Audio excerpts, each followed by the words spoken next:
Okay.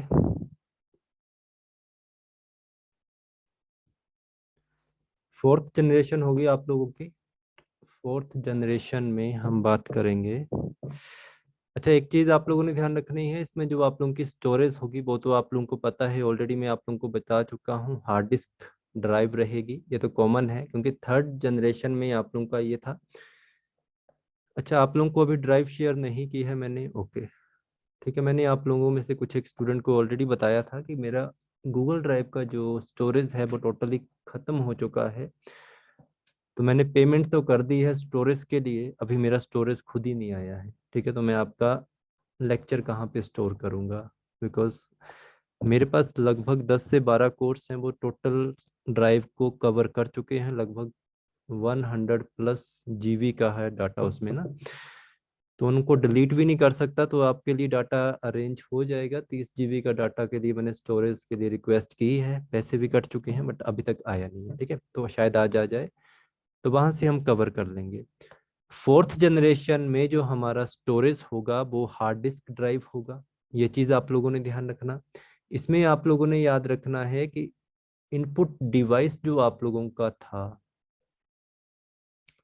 वो आप लोगों का यहाँ पे कीबोर्ड के साथ साथ माउस यूज किया गया। ठीक है, कीबोर्ड थर्ड में भी था, तो यहाँ पे भी कीबोर्ड और कीबोर्ड के साथ माउस आप लोगों का आ चुका था। आप लोगों से पूछा जाए कि इसमें आप लोगों का ऑपरेटिंग सिस्टम कौन सा होगा। ऑपरेटिंग सिस्टम है आप लोगों का GUI, ग्राफिकल यूजर इंटरफेस। अब यहाँ से आप लोगों का एक बेसिक तो क्वेश्चन यही है, एक फुल फॉर्म आप लोगों को पूछ ली जाती है ग्राफिकल यूजर इंटरफेस के ऊपर। बट अगर इससे थोड़ा सा एडवांस में अगर आप लोगों का क्वेश्चन लेके जाना हो तो वो क्या पूछेगा, आपसे पूछेगा GUI का मतलब क्या है, या आप लोगों को डायरेक्टली क्वेश्चन दे देगा कॉम्बिनेशन ऑफ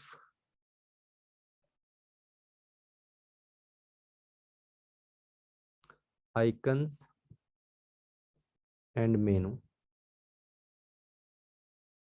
ठीक है, आइकन और मेनू का जो कॉम्बिनेशंस है वो क्या होता है, वो आप लोगों का GUI होता है, ग्राफिकल यूजर इंटरफेस होता है। एक और क्वेश्चन आप लोगों को पूछा जाएगा, आप लोगों से क्वेश्चन पूछा जाएगा, बताइए लिस्ट ऑफ कमांड या लिस्ट ऑफ ऑपरेशन क्या होता है। तो आपने याद रखना है, आप लोगों ने कभी कोई भी सॉफ्टवेयर खोला हो जैसे MS वर्ड, MS वर्ड में जैसे ही आप फाइल ऑप्शन खोलते हो, आप लोग होम ऑप्शन खोलते हो, इस तरह एडिट का खोलते हो, तो आप लोगों के पास क्या आ जाता है, नीचे खुल के कमांड्स आ जाती हैं, आप लोगों के पास डिफरेंट ऑपरेशन आ जाते हैं। ठीक है, तो उसी को कहा जाता है। तो इसका आंसर आप लोगों का होगा मेनू। ये दो क्वेश्चन आप लोगों ने हमेशा याद रखने हैं। अगर थोड़ा सा एडवांस आप लोगों का क्वेश्चन बना तो क्वेश्चन इसके ऊपर बनेगा आप लोगों का, इस चीज को ध्यान रखना। ग्राफिकल यूजर इंटरफेस जो GUI है आपका, इसे कहते हैं कॉम्बिनेशन ऑफ आइकन्स एंड मेनू। एक तो ये, और अगर आप लोगों से कहीं डायरेक्टली क्वेश्चन पूछ लिया मेनू क्या किसे कहते हैं, तो आप लोगों ने ध्यान रखना है लिस्ट ऑफ कमांड और list of operation is known as menu. ठीक है, तो ये आप लोगों का रहेगा। इसके अलावा आप लोगों से कंप्यूटर पूछ लिए जाएंगे कि कंप्यूटर लिस्ट बता दीजिए। अच्छा, इंपॉर्टेंट चीज आप लोगों के फोर्थ जनरेशन में आप लोगों के माइक्रो प्रोसेसर आ गए थे। फोर्थ जनरेशन में माइक्रो प्रोसेसर आ चुका है आप लोगों का। माइक्रो प्रोसेसर का मतलब जो आप लोगों का प्रोसेसर यूज किया जा रहा है कंप्यूटर को चलाने के लिए, उसका जो साइज है अब छोटा हो चुका है, तभी उसको माइक्रो कह दिया गया। कंप्यूटर लिस्ट आप लोगों को अगर पूछ ली जाए कि कौन कौन सी रहेगी इसमें, तो आपने याद रखना है क्रे, CRAY, सुपर कंप्यूटर है ये आप लोगों का। इसके अलावा आप लोगों ने IBM के PC यहाँ पे इंट्रोड्यूस हो गए। इसके अलावा आप लोगों ने याद रखना है एप्पल के PC इंट्रोड्यूस हुए यहाँ पे। और एप्पल के अलावा आप लोगों ने DEC 10। ठीक है, ये चीज याद रखनी, ये भी इंपॉर्टेंट है। तो फोर्थ जनरेशन में जो आप लोगों के इंपॉर्टेंट क्वेश्चन बनते हैं, एक तो ये बनता है, हो सकता है माउस पूछ लिया जाए, कीबोर्ड ना पूछे। कॉम्बिनेशन ऑफ आइकन्स वगैरह ये याद रखना आप लोगों ने, जो मैंने लिखवाए हैं क्या होते हैं। अच्छा, GUI जिसको समझ नहीं आया वो समझ लीजिए। आप लोग अपना लैपटॉप खोलते हो या अपना कंप्यूटर खोलते हो, तो जैसे यहाँ पे आप लोगों का माई कंप्यूटर आ रहा है, यहाँ पे नेटवर्क आ रहा है, यहाँ पे कोई और चीज़ जो भी आप लोगों ने M S Word, PowerPoint जो भी आपके पास है, ओपेरा वगैरह जो भी ब्राउजर है, वो मतलब आप ऑपरेशन कर रहे हो ग्राफिकल यूजर। एक यूजर जो कि हम हैं, वो कंप्यूटर के साथ इंटरेक्ट कर रहे हैं थ्रू किसके, ग्राफिकल के, कि जिस मेनू के अंदर हमने जाना है उसका एक बाहर एक क्या बना होगा, आइकन बना होगा, उस पर क्लिक करेंगे और उसको खोल के काम करेंगे। फिर मैंने आप लोगों को बताया था एक C U I, character user interface या कमांड यूजर इंटरफेस, दोनों इसका राइट आंसर होते हैं। करेक्टर का मतलब उसमें रहता है कि आपको किसी भी तरह का कोई ग्राफ नहीं दिखेगा, आप लोगों को किसी भी तरह का वहां पे कोई मेनू नहीं दिखेगा, जस्ट एक ब्लैक आप लोगों की स्क्रीन होगी, उसके ऊपर आप कमांड यूज करोगे, उसी से आप लोगों का कंप्यूटर पूरा का पूरा चलेगा। ठीक है, तो ये आप लोग ध्यान रखें। इसके बाद नेक्स्ट आती है आप लोगों की फिफ्थ जनरेशन। तो फिफ्थ जनरेशन में हमें क्या क्वेश्चन आता है, सबसे पहले आप लोगों ने याद रखना है कि जो फिफ्थ जनरेशन है इसमें इंपॉर्टेंट क्वेश्चन एक बन सकता है, जो अभी तक आपके एग्जाम में तो नहीं पूछा गया है, ये पूछा गया है प्रोग्रामर के एग्जाम में, कि कौन सी जनरेशन में आप लोगों का, या फिफ्थ जनरेशन में कौन सा प्रोसेसर यूज किया गया था। तो आपने याद रखना है, किया जाता है अभी भी के आई पी एस, किप्स। अगर ये नहीं आप लोगों को पूछेंगे तो आप लोगों से ये पूछेंगे इसकी फुल फॉर्म बता दो, के आई पी एस की क्या होती है। तो के आई पी एस की फुल फॉर्म जो होगी आप लोगों की, वो होगी नॉलेज, इसके अलावा इंफॉर्मेशन प्रोसेसिंग सिस्टम।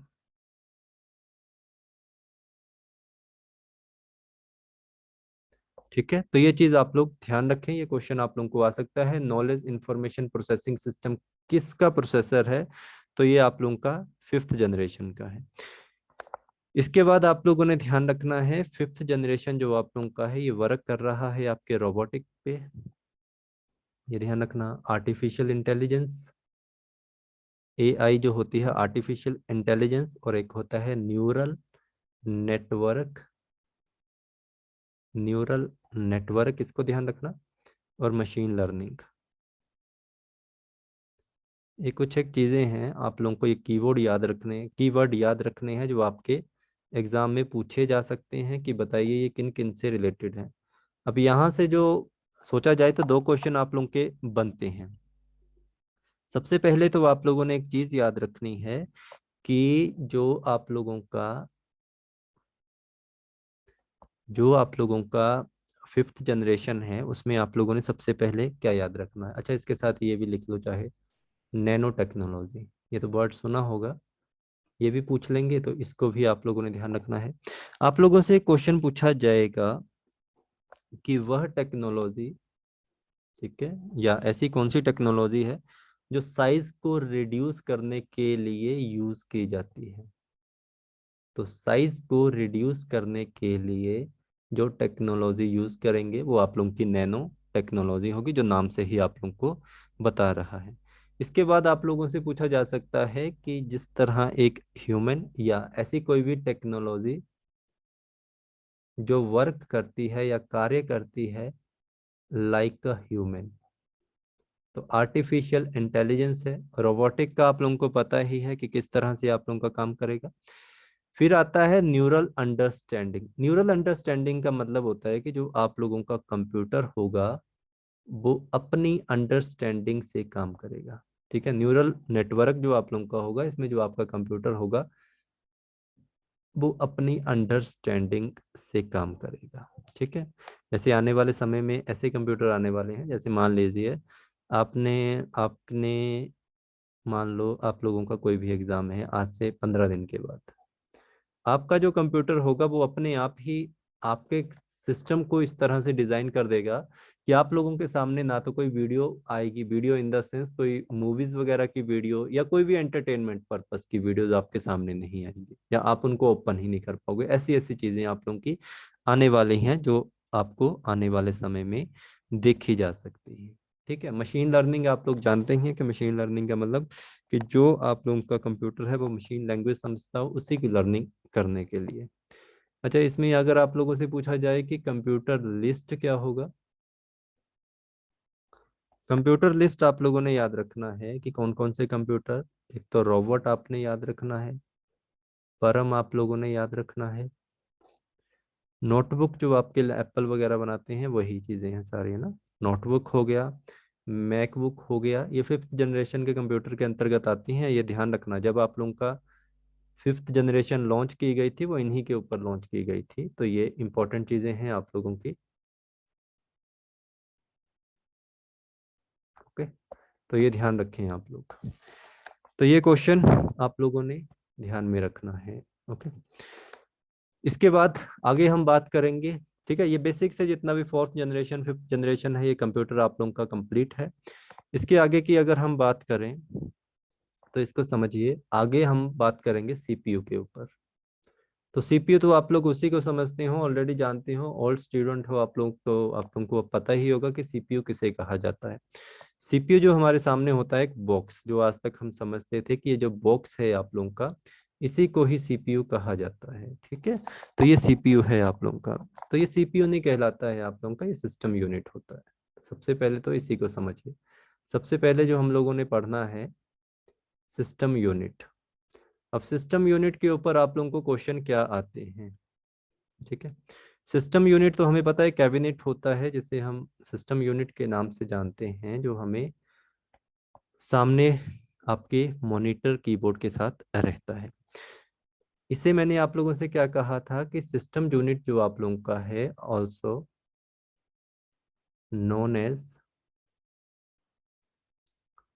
कंप्यूटर, या आप इसको याद रखिए ऑल्सो नोन एज टावर और चेसी। ठीक है, इसे क्या कहा जाता है, इसको टावर या इसको चेसी कहा जाता है। आप लोगों से क्वेश्चन पूछा जाएगा, what is the main part of desktop computer. Desktop computer, वहां पे सिस्टम यूनिट भी ऑप्शन में होता है और साथ में सीपीयू भी ऑप्शन में होता है, तो राइट आंसर आप लोगों का सिस्टम यूनिट होगा। इसको ध्यान रखना आप लोगों ने। फिर आप लोगों से पूछा जाएगा कि सिस्टम यूनिट के अंतर्गत क्या क्या आएगा आप लोगों का, तो याद रखना सिस्टम यूनिट इंक्लूड मदरबोर्ड,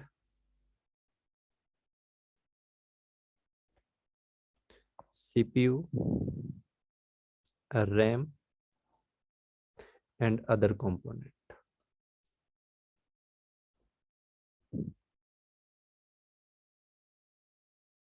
ठीक है, जिसको हम लोग या आप लोग सीपीयू कहते हैं, वो एक टावर कहलाता है। उसी टावर को मेन पार्ट कहा जाता है, किसका, आपके डेस्कटॉप कंप्यूटर का। इसी टावर के अंतर्गत आप लोगों ने देखा होगा कुछ चीज़ों को, वो चीज़ें क्या होती हैं आप लोगों की, आप लोगों ने देखा होगा इसी के अंदर मदरबोर्ड होता है, इसी में आप लोगों का प्रोसेसर होता है, प्रोसेसर को सीपीयू कहा जाता है। रैम होती है, रोम होती है आप लोगों की, आप लोगों का इसके अलावा इसमें हार्ड डिस्क होती है, पोर्ट वगैरह होते हैं, ये सारी चीज़ें। तो ये तीन चीजें जो आप मैंने यहाँ पे लिखी हैं, प्लीज इनको याद रखना आप लोगों ने। यहाँ से क्वेश्चन आएगा, आपसे पूछा जाएगा मदरबोर्ड किस में होता है, तो आप लोग कहेंगे सीपीयू में होता है, ऑप्शन सीपीयू भी। सीपीयू गलत हो जाएगा, तो आंसर क्या होगा, सिस्टम यूनिट। सीपीयू किसके अंतर्गत होता है, तो आप लोग इसी माइंड में रहोगे कि यार सीपीयू तो हमने बाहर देखा था, सीपीयू किसके अंतर्गत आएगा, सिस्टम यूनिट के अंतर्गत। रैम किस में होती है, तो रैम भी आप लोग आंसर सीपीयू देते हैं, तो रैम आप लोगों की किसके अंतर्गत होती है, सिस्टम यूनिट के अंतर्गत होती है। ठीक है, तो ये चीज आप लोगों ने ध्यान रखना। इसके बाद ग्रीन कलर की प्लेट जो आप लोगों की होगी उसको मदरबोर्ड कहते हैं। इसको क्या कहा जाता है, motherboard. Motherboard is the main circuit. ठीक है, motherboard is the main circuit board of micro computer. Okay, तो जो मदरबोर्ड है हमारा, ये मेन सर्किट बोर्ड होता है किसका, माइक्रो कंप्यूटर का। तो इसको भी माइंड में रखें, ये क्वेश्चन बनता है आप लोगों का। इसके बाद आप लोगों से पूछा जाता है कि मदरबोर्ड को किस और नाम से जाना जाता है। Motherboard is also known as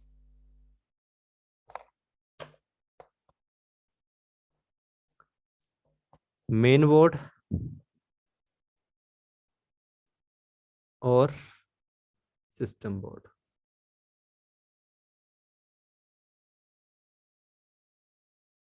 ठीक है, इसको भी आप लोगों ने ध्यान रखना है। फिर आप लोगों का नेक्स्ट आता है इसके बाद हमारा सीपीयू, सेंट्रल प्रोसेसिंग यूनिट। तो ये आप लोगों ने ध्यान रखना है। पहला question, CPU is the central electronic chip.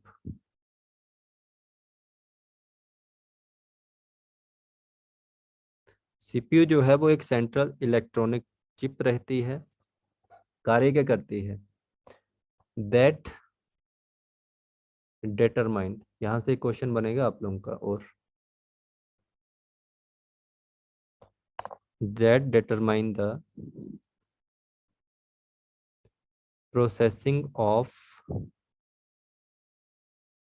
Processing the power of computer, ठीक है, ऑल्सो नोन एज प्रोसेसर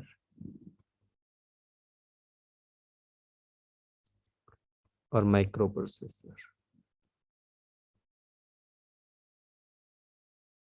ठीक है, जो सीपीयू होता है ये सेंट्रल इलेक्ट्रॉनिक चिप होती है आप लोगों की, जो क्या करती है? प्रोसेसिंग पावर करती है किसकी? आपके कंप्यूटर की जितनी भी पावर होगी उसको प्रोसेस करती है। और ये प्रोसेस किसके द्वारा होता है आप लोगों का? जो आप लोगों का प्रोसेसर और पावर, माइक्रो प्रोसेसर, और माइक्रो प्रोसेसर ही आप लोगों का सीपीयू होता है।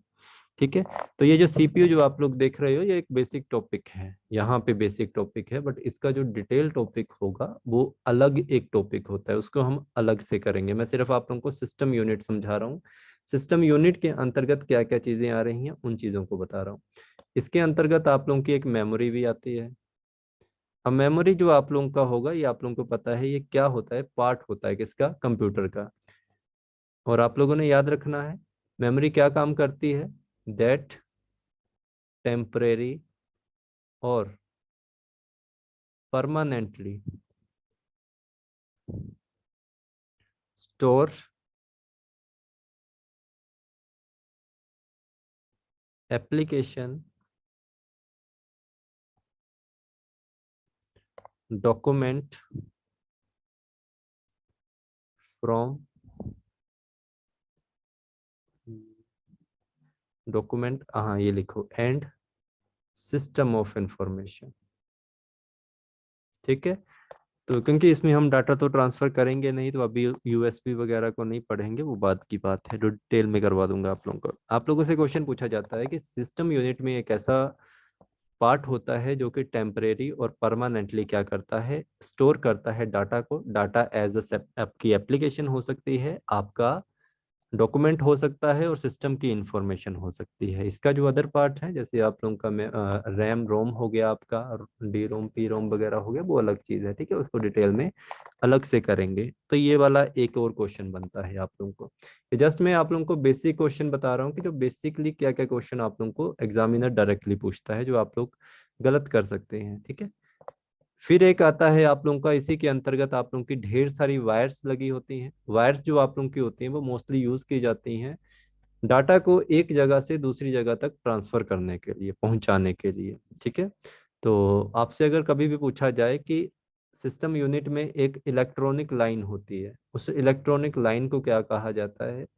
इलेक्ट्रॉनिक लाइन ही आप लोगों की बस कहलाती है। ठीक है, that allow operating system to move from one place to another। Operating system task लिख लो यहाँ पे,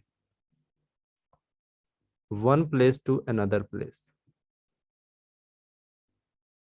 ठीक है, कंप्यूटर के अंतर्गत जितने भी आप लोगों के कार्य किए जा रहे होंगे, वो कार्य कोई भी हो, कुछ भी काम कर रहा हो कंप्यूटर आप लोगों का, तो उसके अंतर्गत उनको एक जगह से दूसरी जगह तक पहुंचाना है, किसको कहाँ ड्रॉप करना है, किसको कहाँ से पिक करना है, ये सारा काम कौन करेगा? ये आप लोगों का बस करती है। तो ये भी याद रखना आप लोगों ने, बस आप लोगों की यहाँ से रहेगी। एक क्वेश्चन आप लोगों का हाल ही के कंप्यूटर ऑपरेटर के एग्जाम में पूछा गया था, expansion slot. Expansion slot. But question इस तरह से था कि आपका जो मोबाइल होता है उसमें एक एक्स्ट्रा मतलब जो स्पेस रखा जाता है या स्लॉट रखा जाता है to use your sim card और मेमोरी कार्ड, उसको क्या कहते हैं? तो एक्सपेंशन स्लॉट होता है आप लोगों का। तो ये याद रखना, आपके कंप्यूटर में भी होता है और ये आप लोगों का मदरबोर्ड के अंतर्गत आता है, अपीयर्स ऑन मदरबोर्ड। आप लोगों को ये मदरबोर्ड पर देखने को मिलेगा। तो अगर आप लोगों से पूछा जाए कि सिस्टम या सिस्टम यूनिट में एक्सपेंशन स्लॉट कहाँ पे होता है, तो ये मदरबोर्ड पर होता है। तो इसमें आप लोगों ने याद रखना है, इसमें कुछ सॉकेट्स लगी होती हैं। सॉकेट किस चीज के लिए लगाई होती हैं इन्होंने? ठीक है, तो याद रखना आप लोगों ने, अगर आप लोगों की रैम है, अब ये रैम किसके ऊपर लगेगी? किसी बोर्ड के ऊपर लगेगी, किसी स्लॉट के ऊपर लगेगी। मान लीजिए आपके पास कोई भी रैम है, उसका साइज आपको लग रहा है कम है, तो आप लोग क्या कर सकते हैं, एक और रैम को वहां पे लगा सकते हैं, उसके साइज को इंक्रीज कर सकते हैं। तो रैम के साथ आपने देखना हमेशा एक स्लॉट होता है, जिस जहाँ पे एक रैम लगी होती है उसके साथ ही एक और रैम के लिए स्लॉट बना दिया जाता है, ताकि आप उसको एक्सटेंड कर सको उसके साइज को। आप अगर अपना हार्ड डिस्क है उसको रिप्लेस करते हैं, अपने हार्ड डिस्क का आपका साइज कम है तो आप उसको रिप्लेस कर सकते हैं, तो उसके लिए क्या होगा, एक्सपेंशन बोर्ड लगे होंगे वहां पे, उसकी जगह नया हार्ड डिस्क लगा दो। फिर आप लोग मोबाइल की बात करें तो मेमोरी कार्ड आप लोगों के होते हैं। मेमोरी कार्ड के लिए, और आज के समय में उसी मेमोरी कार्ड में ही जो स्लॉट बन चुके हैं उसी में आप सिम कार्ड भी यूज कर सकते हैं, मतलब ये ड्यूअल फेसेस में वर्क करता है। तो इसको भी आप लोग ध्यान रखें, एक्सपेंशन स्लॉट कहा जाता है, तो ये ऑप्शन में था एक्सपेंशन स्लॉट। इसके बाद आप लोगों ने देखे होंगे पोर्ट, पोर्ट के साथ साथ कनेक्टर। ठीक है, पोर्ट, पोर्ट के साथ आप लोगों के कनेक्टर। तो ये कहाँ होते हैं आप लोगों के? तो पोर्ट जो आप लोगों के कनेक्टेड होते हैं किसके साथ होंगे, तो ये मदरबोर्ड पर कनेक्टेड होते हैं आप लोगों के।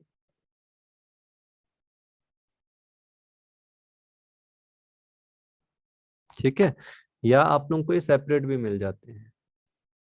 तो मोस्टली मदरबोर्ड पे ऊपर क्वेश्चन आता है, जितने भी आप लोगों के पोर्ट होंगे, जितने भी आप लोगों के कनेक्टर होंगे वो यहाँ पे रहेंगे आप लोगों के। ठीक है, एक और क्वेश्चन आप लोगों का पूछा गया था, लिख लीजिए, BAYS, बेस। बेस आप लोगों का क्या होता है? बेस आप लोगों का जो होता है, अवे इज ए स्पेस। वे आप लोगों का एक तरह का स्पेस होता है इनसाइड योर सिस्टम यूनिट।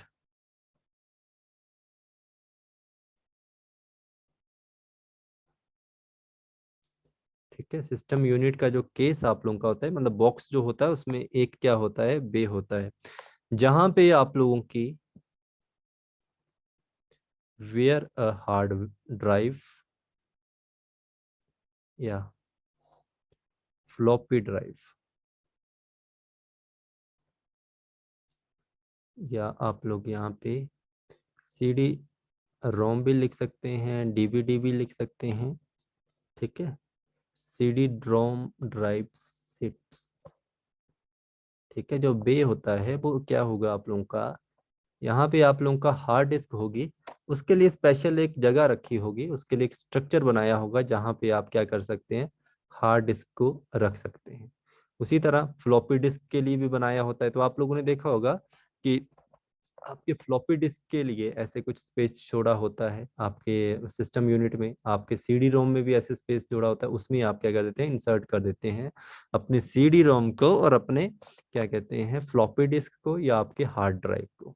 ठीक है, तो उसको वे कहा जाता है। ये क्वेश्चन आने के चांसेस हैं आप लोगों के, ये वर्ड आप लोगों के लिए इंपॉर्टेंट हो सकता है, ये वाला भी आपने याद रखना है। इसके बाद यहाँ पे आता है पावर सप्लाई। अब पावर सप्लाई में आप लोगों ने क्या चीज याद रखनी है?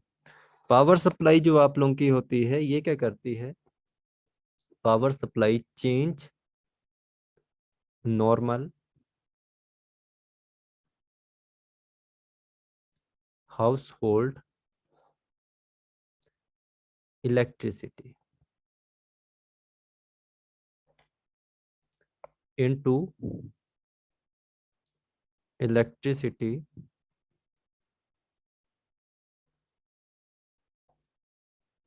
That computer can use.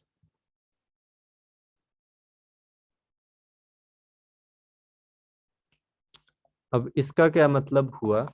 इसका मतलब हुआ कि जो हमारे घरों में सप्लाई आती है, कौन सी आती है? हमारे घरों में जो इलेक्ट्रिसिटी की सप्लाई आती है वो आती है एसी में, अल्टरनेटिव करंट जिसे कहा जाता है आप लोगों का। बट जो कंप्यूटर है वो कंप्यूटर यूज करता है डायरेक्ट करंट को। तो अगर आप लोगों से क्वेश्चन कभी भी पूछा जाए कि अल्टरनेटिव करंट को डायरेक्ट करंट में चेंज करने के लिए किसको यूज किया जाता है? पावर सप्लाई को। बट आप लोगों ने ध्यान रखना है, आप लोगों को वहां पे पावर सप्लाई ऑप्शन में चांसेस हैं कि ना हो। वहां पे होगा SMPS। SMPS का मतलब होता है switch mode power supply. Switch mode power supply. तो वहां पे ऑप्शन आप लोगों को पावर सप्लाई ना होके SMPS होगा। तो इसको भी आप लोगों ने याद रखना है। घरों में जो हमारी सप्लाई आती है वो एसी में आती है, बट कंप्यूटर यूज करता है डीसी को, डायरेक्ट करंट को यूज करता है। इसीलिए जो हमारा यूपीएस वगैरह यूपीएस होता है वो भी डीसी को होल्ड करके रखता है फॉर सम टाइम। बट आप लोगों का जो कंप्यूटर होता है वो क्या करता है, अपने जो कंप्यूटर में आपके, सॉरी कंप्यूटर तो नहीं कहेंगे हम, क्या कहेंगे, लैपटॉप कहेंगे, उसमें जो आप लोगों की बैटरी होती है वो डीसी पे ऊपर काम करती है। उसमें जो डीसी करंट होता है, बट डीसी एसी तो आपको पूछेंगे नहीं, बट ये जरूर पूछ लेंगे। SMPS आप लोगों ने याद रखना है। इसके बाद आपको पता है एक होता है हमारा साउंड कनेक्टर। साउंड कनेक्टर का मतलब होता है कि आपके जो भी कंप्यूटर या जो भी पीसी होगा, इसमें एक साउंड कार्ड यूज किया जाता है। साउंड कार्ड का काम क्या होगा? साउंड कार्ड जो आप लोगों का होगा, ये काम करेगा आपके कंप्यूटर में साउंड को प्ले करने की और साउंड को रिकॉर्ड करने का जो कार्य होगा वो कौन करेगा? वो आपका साउंड कनेक्टर करेगा। अभी जैसे मैं आप लोगों से बात कर रहा हूँ, आप लोग मुझे सुन रहे हैं, वो किस तरह सुन रहे हैं? वो एक साउंड कनेक्टर इसमें यूज किया गया है। उस साउंड कनेक्टर में एक साउंड कार्ड होता है, और साउंड कार्ड वो होगा जो प्ले करेगा किसी भी वॉइस को या रिकॉर्ड करेगा किसी भी वॉइस को। ठीक है, तो साउंड कनेक्टर भी आप लोगों ने ध्यान रखना है। फिर इसके बाद अगर हम बात करें एक छोटी सी और, एक होता है PS2। ये मैं आप लोगों को ऐसा करूंगा, अगर आप लोग नोट्स बना रहे हैं तब तो ठीक है, टाइप कर दूंगा मैं सारी चीजें। ठीक है जी, जब मैं आप लोगों को ड्राइव दूंगा उसमें मैं नोट्स ये अपडेट कर दूंगा। तो अगर आप लोगों को वहां से पढ़ना होगा वहां से पढ़ लेना, वहां से नहीं पढ़ना होगा तो अपने नोट्स बने होंगे तो वहां से पढ़ लेना। ठीक है, बट कोशिश ये करिए प्लीज आप लोग अपने नोट्स बना लो, यही काम देंगे। ऐसा किया करो, अगर आप लोगों को लगता है कि हमें याद नहीं रहता, वैसे याद तो होना चाहिए, जितना मैं करवाता हूँ कोशिश यही रहती है। ऐसा किया करो आप लोग, मैं आपको एक चीज़ बताता हूँ, आप लोग ना जितना भी मैं पढ़ाता हूँ उसके नोट्स बना लिया करो। अपने नोट्स बनाओगे तो आप लोगों के लिए बहुत बेनिफिट होगा इस चीज़ का। आप लोगों ने नोट्स बनाए, मान लीजिए आप क्या करो, एक टारगेट कर लो एक वीक का। अब इस वीक में आप लोगों ने क्या करना है ना, जितना मैं पढ़ाता हूँ, मान लो जैसे मैंने 4 दिन से क्लास लगा रहा हूँ या 3 दिन से, आप पीछे का एक बार रिवाइज कर लो। आपको 2-3 मिनट या 10 मिनट में, मतलब स्टार्टिंग में तो 10 मिनट, लास्ट में 2-3 मिनट में ही आप पीछे का रिवाइज कर लिया करो। तो आप वीकली पता क्या क्या करो, जितने आपने नोट्स बनाए हैं आपके पास एक मोबाइल होगा, पर इंपॉर्टेंट आप लोगों ने पॉइंट कर लेने वहां पे ना, रिमेम्बरिंग कि मुझे ये पॉइंट है।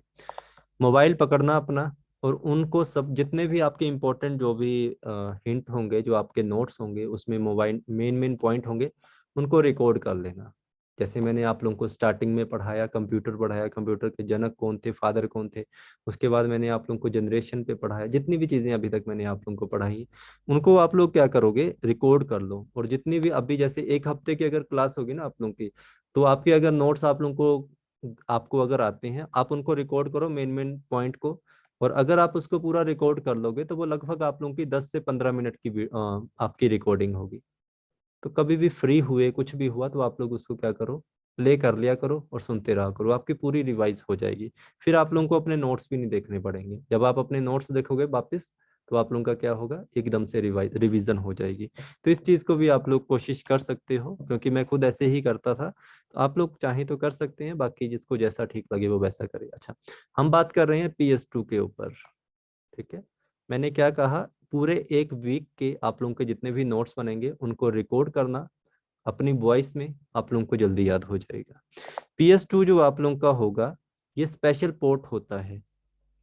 आपसे पूछा जाता है कि एक कंप्यूटर के अंतर्गत एक स्पेशल पोर्ट यूज किया जाता है for mouse and keyboard. Keyboard और माउस के लिए जो स्पेशल पोर्ट यूज किए जाते हैं उन्हें क्या कहा जाता है? उन्हें PS2 कहा जाता है। अब आप लोगों ने देखा होगा पहले जो आपके कंप्यूटर आते थे उनमें कुछ ऐसे पोर्ट होते थे, ऐसे ऐसे बने होते थे उनमें ना, ये वाली चीजें। फिर आप लोगों का माउस के लिए कुछ ऐसा होता था। अब तो ये बंद हो गए हैं, इनको PS2 कहा जाता था। ठीक है। PS2 मतलब होता है पर्सनल सिस्टम। PS का मतलब होता है पर्सनल सिस्टम। इसको भी आप लोगों ने ध्यान रखना है। ठीक है। अगर हम PS की बात कर रहे हैं तो इसी के साथ हम पढ़ लेते हैं एक छोटा सा टॉपिक और, USB। अब हमेशा याद रखना, आपसे USB की फुल फॉर्म पूछेंगे, यूनिवर्सल सीरियल बस। और आप लोगों को पता है आपका आज के समय में आप जो एंड्रॉयड फोन यूज कर रहे हैं, जो भी आपका फोन यूज कर रहे हैं, उसमें कौन सी USB टाइप चल रही है? बताना किसी को पता हो। इसके टाइप हैं आप लोगों के, वो समझिए। टाइप C वगैरह नहीं आप लोगों ने सुना होगा कि हमारे फोन में तो भाई जी, मतलब कि आपके फोन में C टाइप वाला USB लगता है। ठीक है। तो इसके टाइप हैं काफी सारे, वो आप लोगों ने ध्यान रखना है। जैसे सबसे पहले आपने याद रखना है USB-A। USB-A का मतलब होता है ये यूज किया जाता है specially in computer and power outlet के लिए। मैंने क्या कहा? तो USB-A होगा आप लोगों का, ये स्पेशल कंप्यूटर कंप्यूटर के अंतर्गत आप लोगों ने जब USB कनेक्ट करना होता है तो आप लोगों ने देखा होगा ये वाला होता है चौड़ा सा, इसको लगाते हैं। जहाँ आपने जो चार्जर आप लोगों का होता है, चार्जर के ऊपर, चार्जर के साथ आप कौन सा लगाते हैं उसे कहते हैं। ठीक है। तो ये भी ध्यान रखना आप लोगों ने, मैं इसके नोट्स दे दूंगा आप लोगों को। ठीक है। तो वहां से आप लोगों ने ध्यान रखना मैं किसकी बात कर रहा हूँ, कौन सी चीजें हैं आप लोगों की। ओके। तो जो आप लोगों का USB होता है वो कौन सा होगा? USB आप लोगों का ए जो टाइप है वो आपके जो चार्जर वगैरह लगते हैं आप लोगों के, उसके लिए यूज किया जाता है। एक चीज ये। इसके बाद USB-B क्या होगा? रुको, मैं इसके शायद नोट्स मैंने कहीं रखे हैं, एक सेकेंड। हम्म। वैसे तो मैं डिटेल में इसे कल पढ़ाऊंगा आप लोगों को। आप लोगों को दिख रहा है ये जो मैं ओपन किया अभी, स्क्रीन दिखाई दे रही है आप लोगों को? दिख रहा है ना? ओके। देखो ये है USB-A। आप लोगों ने सिर्फ ये याद रखना है कंप्यूटर में और पावर आउटलेट जो आप लोगों के चार्जर होते हैं वहां पे यूज किया जाता है USB-A, ये वाली चीज जो आप लोगों की है। ठीक है। इतनी सी बात याद रखनी, एग्जामिनर यही पूछेगा, इसके अलावा कुछ नहीं पूछेगा। USB-B क्या होगा आप लोगों का? USB-B आप लोगों ने याद रखना है जितने भी आप लोगों के प्रिंटर, आपसे पूछा जाएगा अगर हमें कंप्यूटर में प्रिंटर को कनेक्ट करना है तो उसके लिए हम USB का कौन सा टाइप यूज करेंगे? USB-V यूज करेंगे। अगर आप लोगों के पास हार्ड डिस्क ड्राइव है तो हार्ड डिस्क ड्राइव में जो USB यूज होता है वो USB-B टाइप यूज होता है, ये वाला। ठीक है। तो इसको भी आप लोग ध्यान रखें। ये मैं आप लोगों को नोट्स अपडेट कर दूंगा, वहां पे लिखना, जो मैंने येलो कलर में लिखा है वो आप लोगों का होगा। मिनी USB जो आप लोगों का होता है, स्पेशली जो हमारे मोबाइल्स आए थे स्टार्टिंग में उनमें यूज किया जाता था ये वाला। आप लोगों के जो MP3 प्लेयर आए थे, आप लोगों के जो कैमराज आए थे, उनमें भी आप लोगों का कौन सा भी यूज किया जाता था? Mini USB। ठीक है। तो ये भी आपने ध्यान रखना। इसके बाद जो आप लोगों का नेक्स्ट आया था, ये था आप लोगों का माइक्रो USB। माइक्रो USB जो आप लोगों का था, ये क्या था आप लोगों का, कि ये क्या करता था, आपके मोबाइल से डाटा को क्या कर लेता था? रीड कर लेता था, बिना आपको कंप्यूटर की जरूरत यूज किए। आपने देखा होगा कि USB जो आप लोगों के होते हैं, पेन, सॉरी USB नहीं, फ्लैश ड्राइव जो आप लोगों के पेन ड्राइव वगैरह होते हैं, पेन ड्राइव को भी आप क्या कर सकते हैं? डायरेक्टली कनेक्ट कर सकते हैं मोबाइल के साथ। तो उसके लिए आप लोगों को एक अलग से वायर खरीदनी पड़ती थी, उसमें ये वाला USB लगता था। तो अगर कभी भी आप लोगों से पूछा जाए कि अगर हमने पेन ड्राइव के द्वारा मोबाइल का डाटा रीड करना है तो उसके लिए हम कौन सा USB यूज करेंगे, तो माइक्रो USB यूज करेंगे। कल मैं डिटेल में पढ़ा दूंगा इसको थोड़ा। USB-C आप लोगों का, तो USB-C आप लोग जानते हैं जो हम यूज करते हैं, हाई ट्रांसफर डाटा होता है। एक चीज इसमें आप लोगों ने याद रखना है कि इसमें वर्ड यूज किया जाता है रिवर्सेबल। रिवर्सेबल का मतलब होता है कि आप अपने कंप्यूटर, अभी चेक कर सकते हैं आप, अपने आप फोन में जो चार्जर होता है, आप इसको उल्टा भी लगाओगे तब भी वो चार्ज करेगा, सीधा लगाओगे तब भी चार्ज करेगा, दोनों तरफ से आप कर सकते हैं। तो रिवर्सेबल, और साथ में क्या करता है ये आप लोगों का, हाई पावर इसमें क्या होता है, फ्लो करता है डाटा आप लोगों का, मतलब इसमें जो आपका चार्जिंग होगी वो हाई क्वालिटी में होगी।